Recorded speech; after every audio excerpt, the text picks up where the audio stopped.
In my last video, I took you inside the Great Pyramids. We witnessed the magnificent scale of pyramid and the amazing Sphinx guarding them till eternity like a promise never to be broken. But today, we will go to the Grand Egyptian Museum, as the world calls it, the GEM. Recently opened for the public in 2025, it is the largest archaeological museum in the world dedicated to a single civilization. Let's experience this time travel together.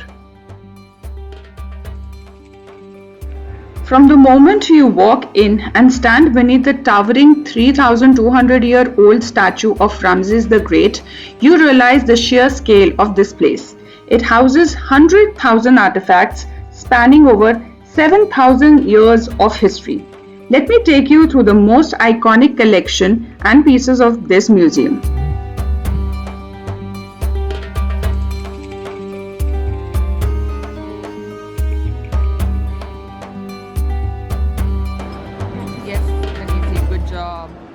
Right after visiting the pyramid complex, we headed straight to the museum, so there was hardly enough time to eat. But it was quite a relief to find out many good cafes within the museum premises.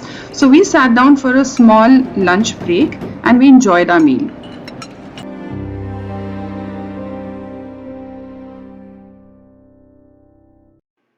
One of the most important artifacts of this museum is this ship. And it's difficult to believe that this ship is actually 4,600 years old. This is the Khufu ship or the solar bark. It was created or meant to have taken the king's soul to the afterlife. It was built in 2500 BC, making it the world's oldest and largest wooden artifact found till date. One fun fact about this ship is, although the scale of the ship is quite large and gigantic, it was not put together by the use of any metal nails. It was like a giant Lego, put together by wooden puzzles and wooden blocks. The Grand Egyptian Museum is so huge that you can easily get lost into one artifact and another. So we concentrated on absolutely must-watch galleries. Our next destination was obviously the Boy King and his treasures. We are going to see the treasures of Tutankhamun.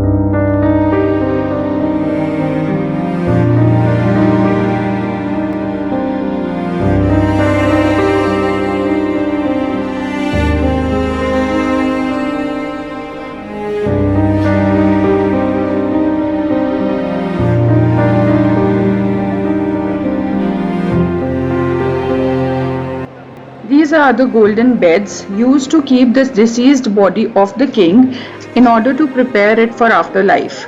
And this is made by solid 100% gold.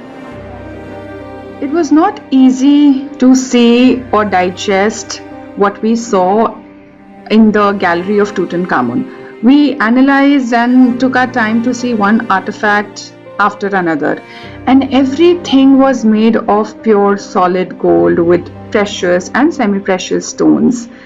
The carvings, the artwork was absolutely stunning.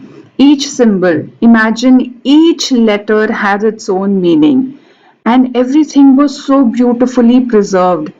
Like a big secret the sand was holding within its chest for 1,000 of years. These marble boxes are actually contained, organs of the king, and everything there was just giving you like a big shock of your life.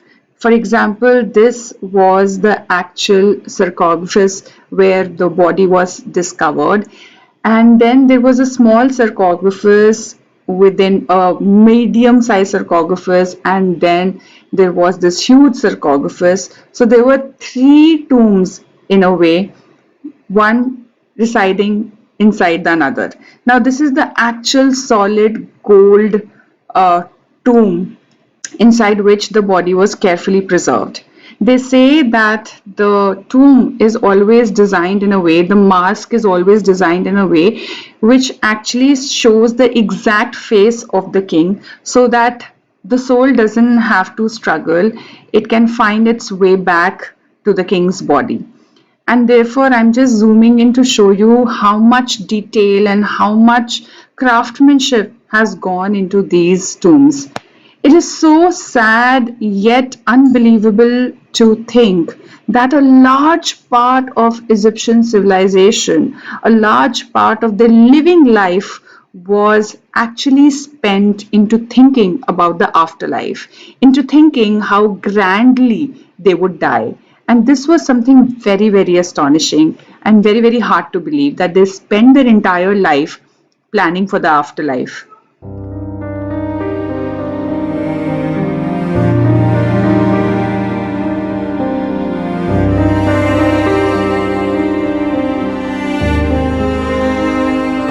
ये सबसे बड़ा है।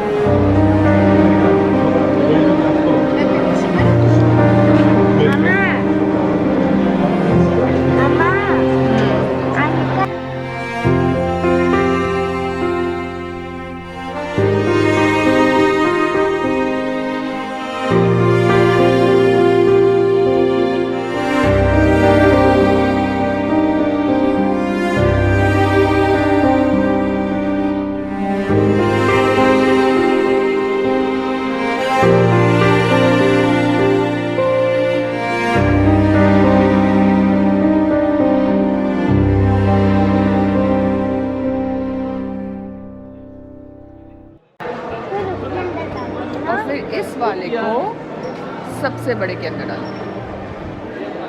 इसके अंदर।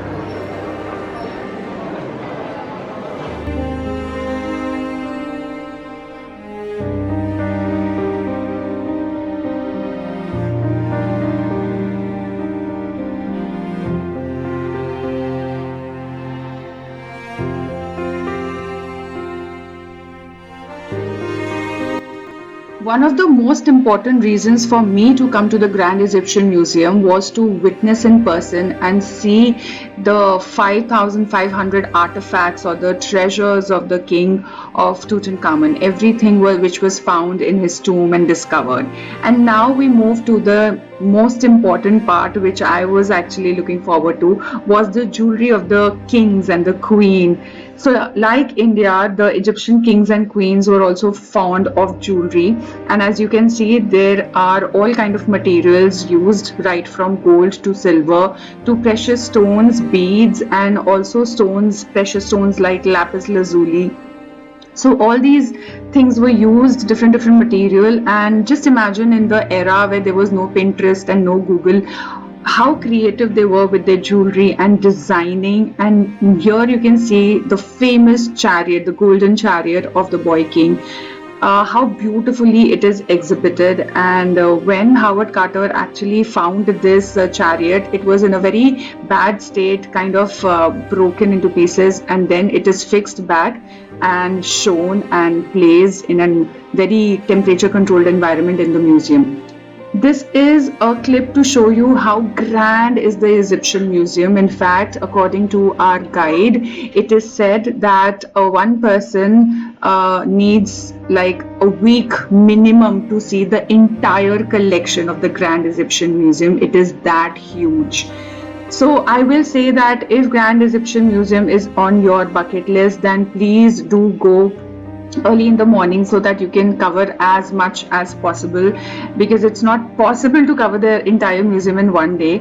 And also make a priority list, obviously Tutankhamun's gallery will be first on your list, and so on. I remember the feeling I got when I came back from the Grand Egyptian Museum, and it was just like time travel. I was absolutely lost, completely lost, and there were so many inspired moments where I could just not believe the scale of things.